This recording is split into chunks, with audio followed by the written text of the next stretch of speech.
Hello everyone, welcome to Rasayan Academy. My name is Jagriti Sharma.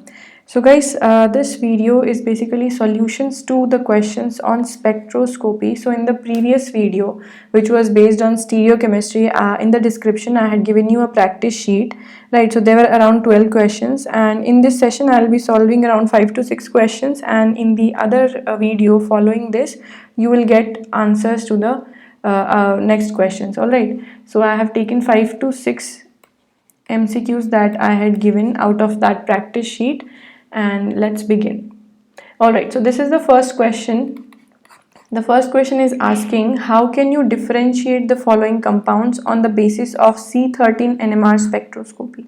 Alright, so basically as I've already told you that these questions are more on stereochemistry and less on spectroscopy. How is that? Because in this question you don't have to exactly know the values of all the aromatic carbons, right? But what you have to know is how many magnetically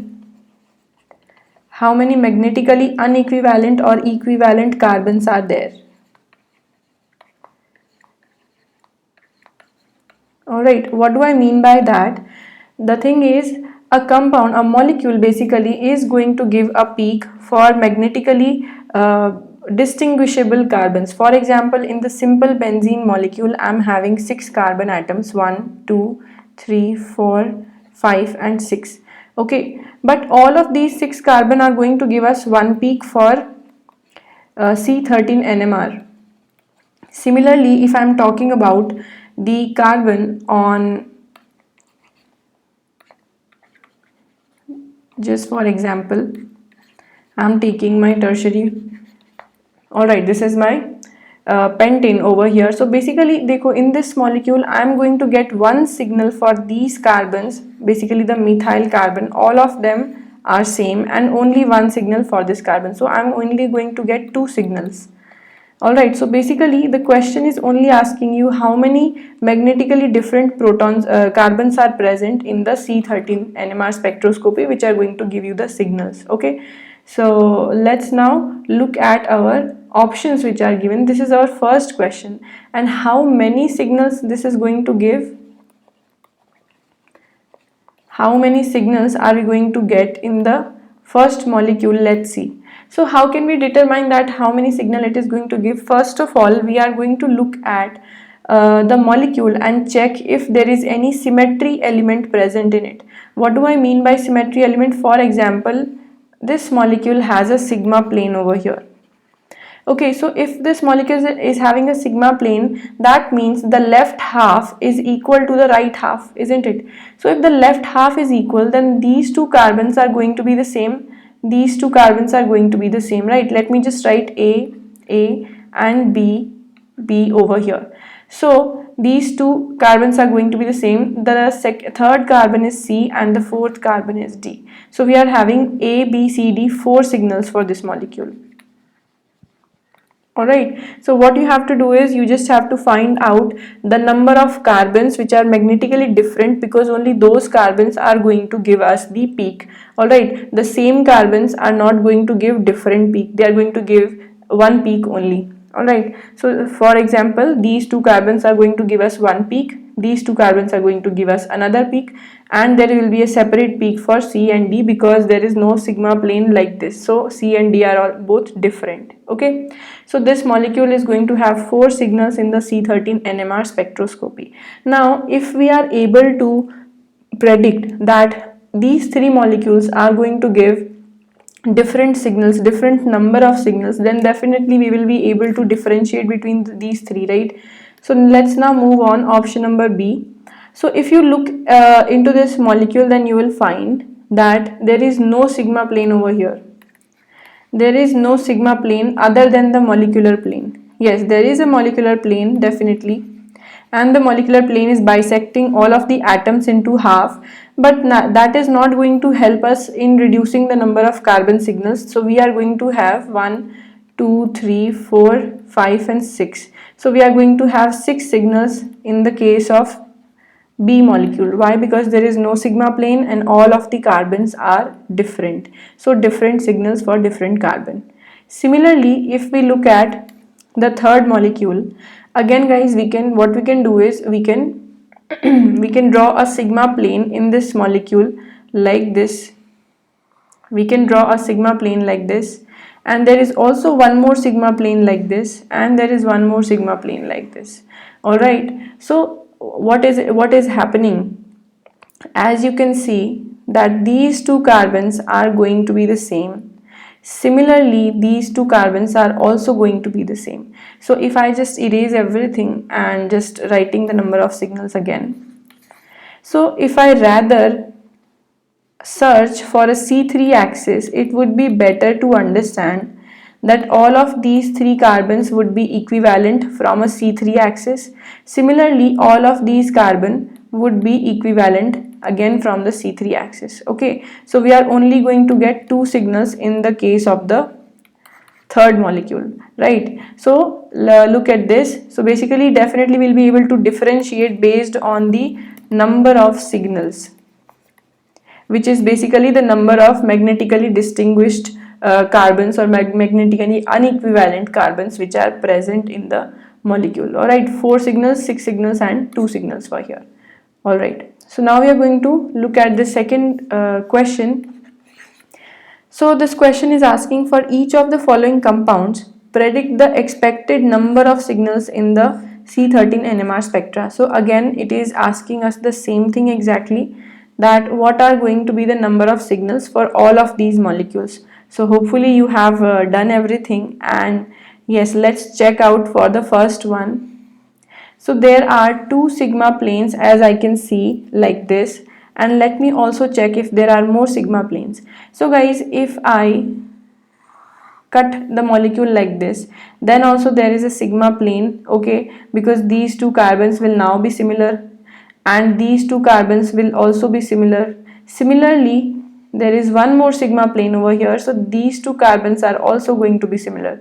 So basically we are going to get only one signal for the molecule. How did I do that? See, I had just tried to see what are the different number of sigma planes which is making 2 equal half.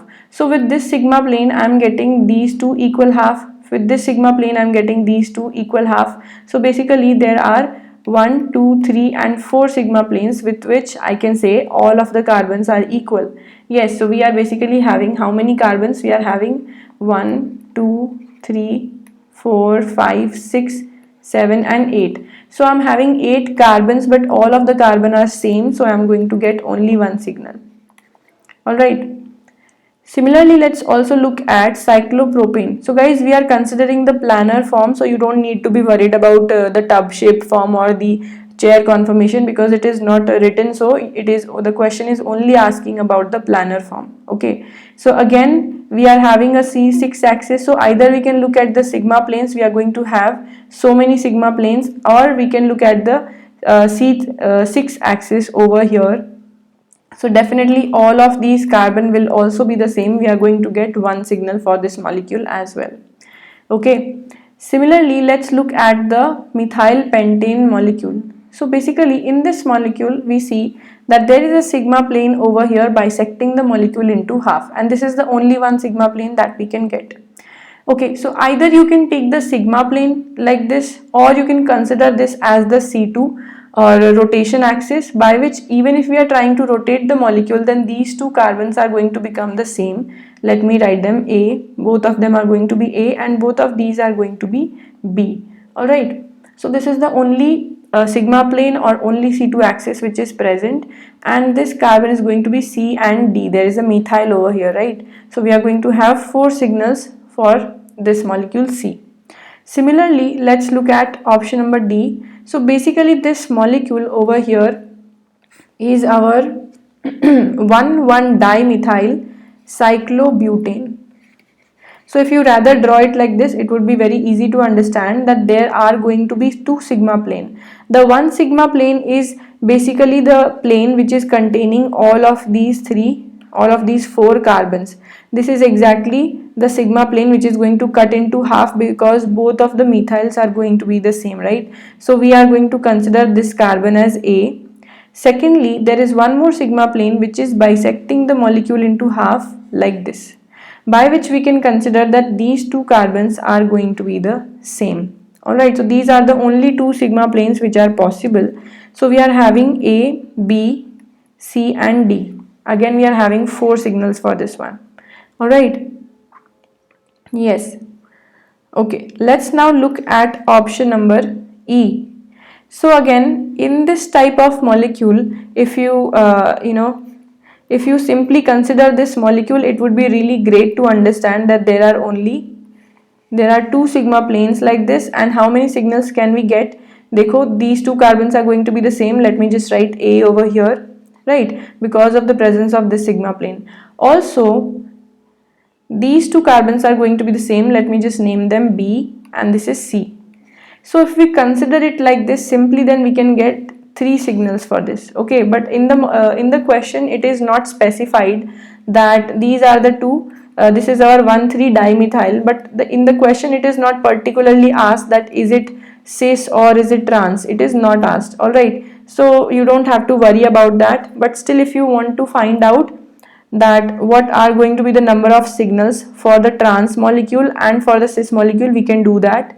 So basically in the trans molecule what happens is there is a C2 axis, because if we rotate the molecule, if we are rotating the molecule by 180 degree, this methyl is going to exchange in the place of this methyl, and same goes for here. So basically both of the methyl again become the same. These two carbons become same, and finally we are going to have how many? 1, 2, 3 and 4. We are going to have 4 signals for the trans 1,3-dimethyl cyclobutane. Similarly, if we have the cis 1,3, if we are having the cis 1,3-dimethyl cyclobutane, then again we can see that this is now a sigma plane. This is now a sigma plane. Both of the methyls are on the same side. So how many signals are present? Definitely it is equal to the number of different carbons. So these two carbons are same. These two carbons are same. So let me just name them A, B.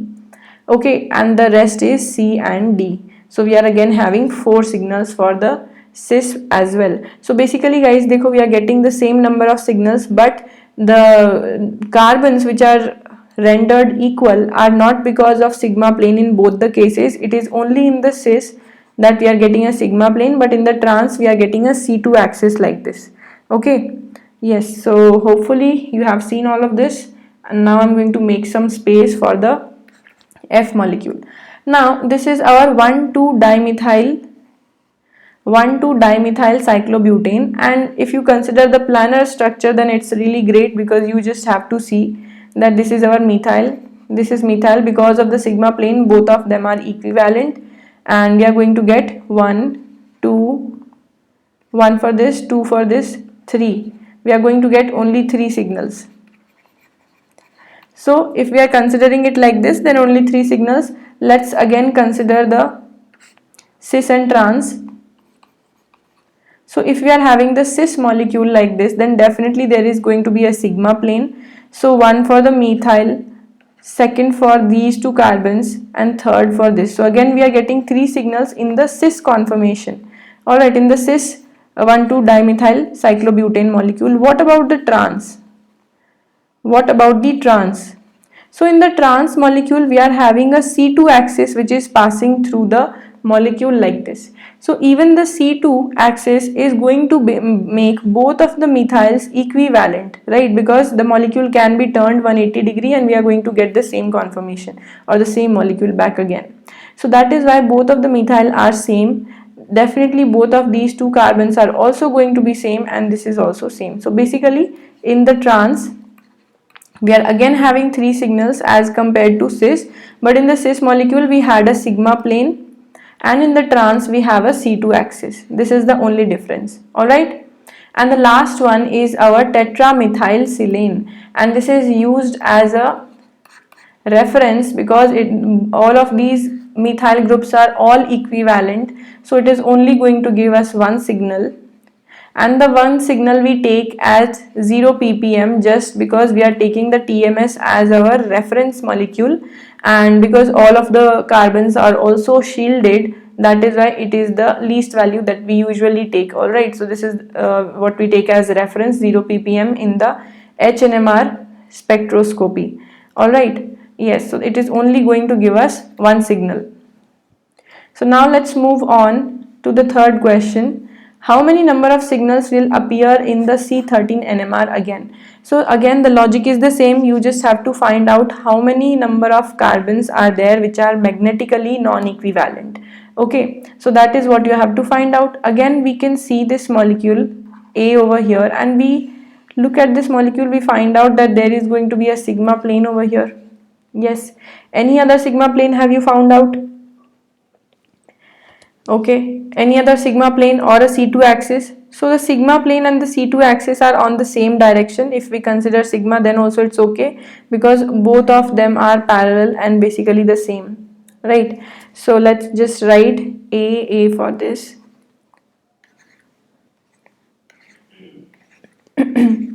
So these are the total number of signals that we are going to see. We are going to see 4 signals for this.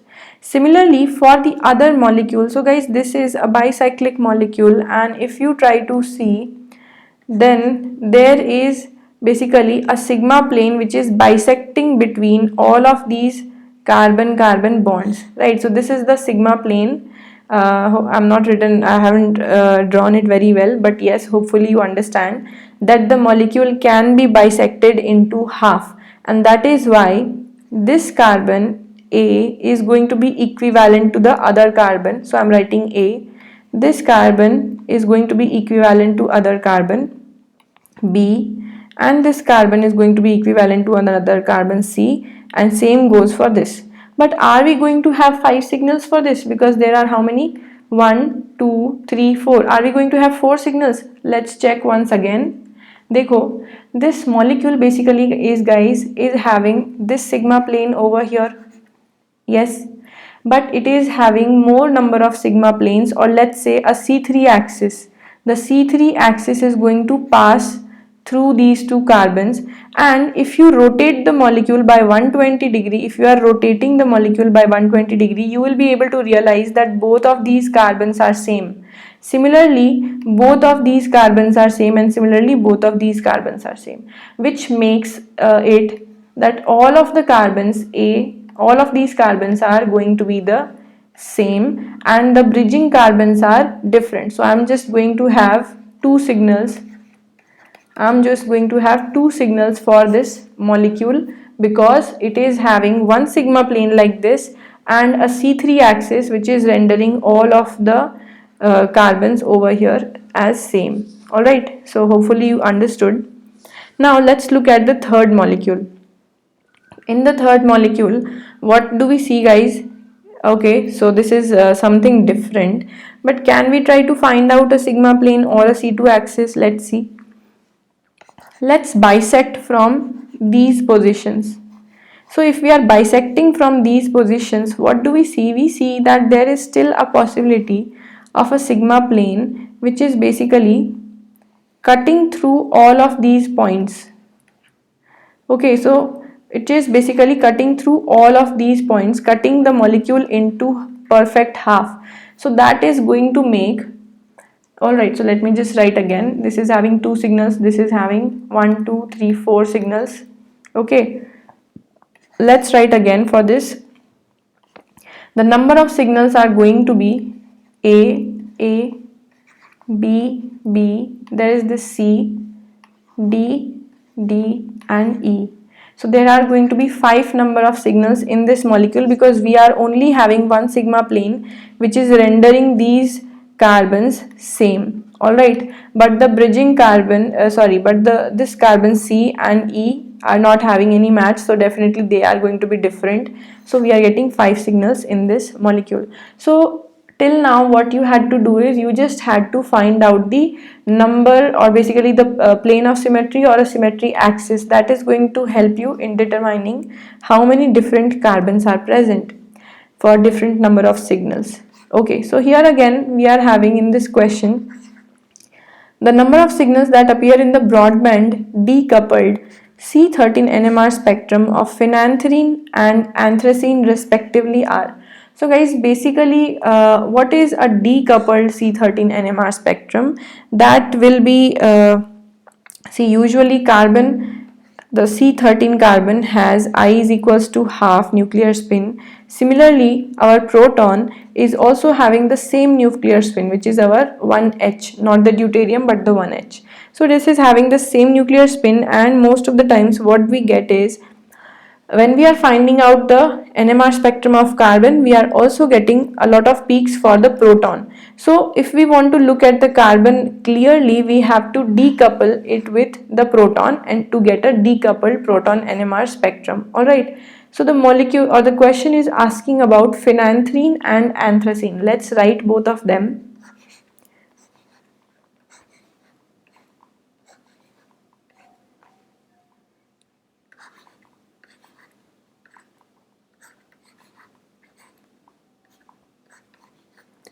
Alright guys, so what I have done is I have just written the carbon skeleton, because you know that both of these are aromatic, so it is just going to have a pi cloud all around the molecule. So that is why I have just written the carbon skeleton, to be clear. Alright, so now let's check what are going to be the number of signals in both of these cases. So this is my anthracene, and let's see. So guys, I can very clearly see a sigma bond over here. Hopefully you're also able to see that. There is a sigma bond very clearly which is visible. Also there is one more sigma bond over here, right? So let me just write what are the different carbons or the same carbon. So this carbon is going to be similar to this, so let me just write both of them as A. Similarly, this carbon is B, it is also B, this is also B, and this is also B. Alright, let's move on to this one. This is C, this is also C, again C, again C.